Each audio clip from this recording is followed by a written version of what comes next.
Cześć! Dahab to kiedyś beduińska wioska, a obecnie niewielka miejscowość oddalona od lotniska w Sharm el-Sheikh o niecałe 90 km. Niespotykany w innych turystycznych częściach Egiptu klimat Dahabu oraz warunki pod wodą sprawiają, że cieszy się on uznaniem nurków z całego świata. Dziś opowiemy o najciekawszych podwodnych miejscówkach Dahabu.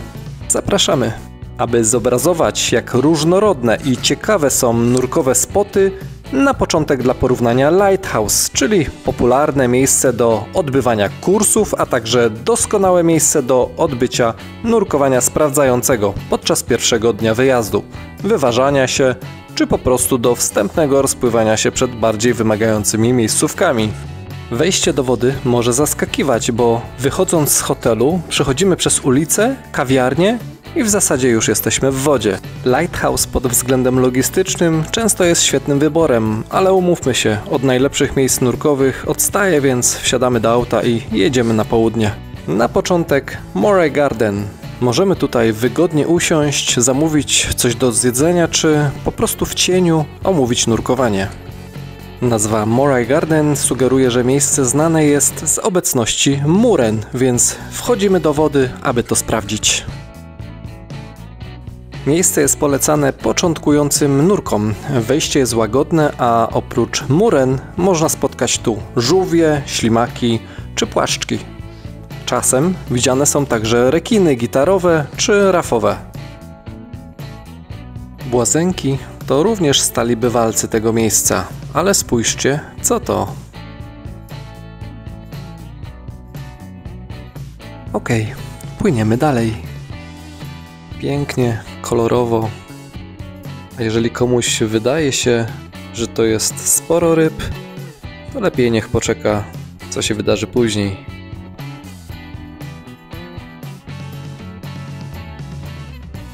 Skrzydlicę, która przysiaduje na rafie, widać od razu. Natomiast po chwili można nie zauważyć kolejnego osobnika. Widzicie go? Po chwili napotykamy kolejnego błazenka. On wcale nie pozuje do zdjęć. On broni swojego terytorium. A tutaj widać powód tego. Kolejne nurkowanie zrobimy w innym miejscu, które bardzo lubimy i które oddalone jest zaledwie o kilka minut drogi samochodem, więc nawet nie rozbieramy się z mokrych lub suchych skafandrów, lecz wsiadamy na pakę i jedziemy. Połączenie pustynnego piasku, gór i morza w jednym miejscu. Chyba nie ma wyjazdu do Dahab bez nurkowania w tym miejscu. The Caves.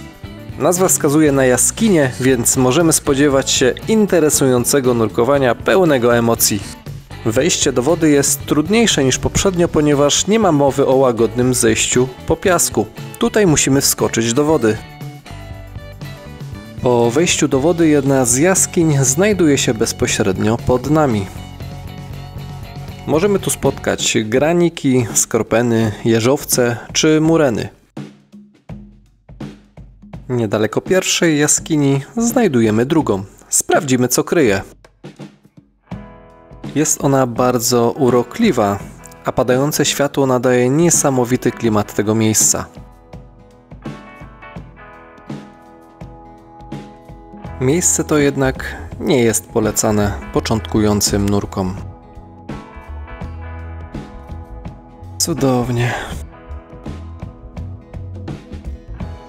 Dalej nie płyniemy. Czas zawracać. Jest tu całkiem wąsko, a jeszcze trzeba się minąć. Po chwili wypływamy z jaskini i dołączamy do pozostałych. Zwiedziliśmy jaskinię, czas więc zanurzyć się nieco głębiej. Coś pięknego. Cavesy to miejsce bardzo urokliwe, które oprócz obecności jaskiń oferują bardziej zaawansowanym nurkom możliwość osiągnięcia znacznych głębokości. Dodatkowo zejście jest po stoku, więc jest kontakt z dnem, jest bezpiecznie.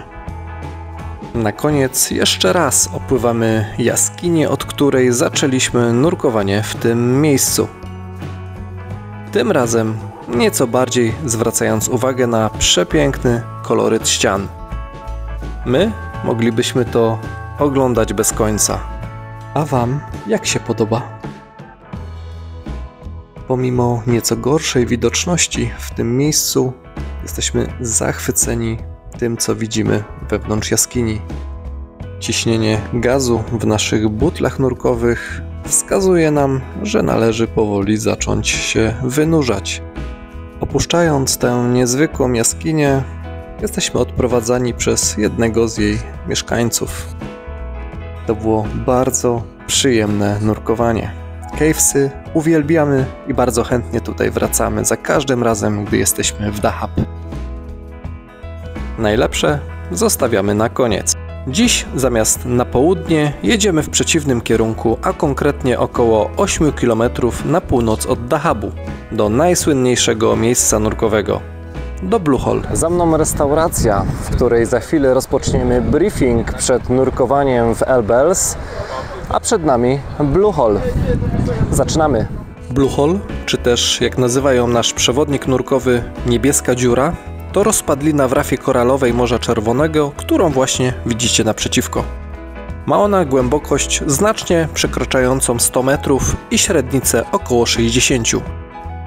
Na głębokości ponad 50 metrów wewnątrz Blue Hole znajduje się Arch, czyli skalny tunel prowadzący w stronę otwartego morza i kończący się kilka metrów głębiej. Blue Hole było też świadkiem wielu wypadków, w tym śmiertelnych, o czym przypominają tablice pamiątkowe, które będziemy mijać w drodze do wody. No właśnie, my nie będziemy wchodzić do wody od strony Blue Hole, lecz bardzo urokliwego miejsca oddalonego o około 200 metrów, zwanego Elbels, czyli potocznie Belsy.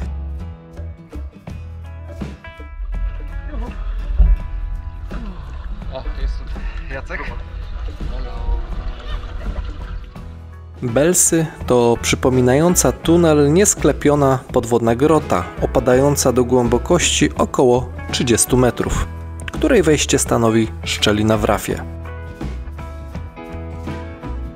Zobaczcie, jaki widok jest, gdy spojrzymy do góry. Coś pięknego.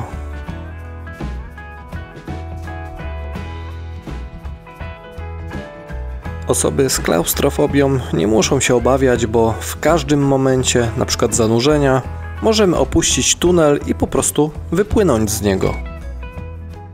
Wówczas znajdziemy się na otwartym morzu, a dalsze nurkowanie odbywa się tuż przy ścianie pokrytej pięknymi koralami z mnóstwem kolorowych ryb. Wrażenie robi fakt, że ściana opada na głębokość kilkuset metrów. Płynąc wzdłuż niej warto spojrzeć czasem w wielki błękit, ponieważ zdarza się, że akurat przepływa sporych rozmiarów zwierz. Teraz ciężko cokolwiek byłoby zobaczyć, bo przysłaniają nam widok cudowne rybki.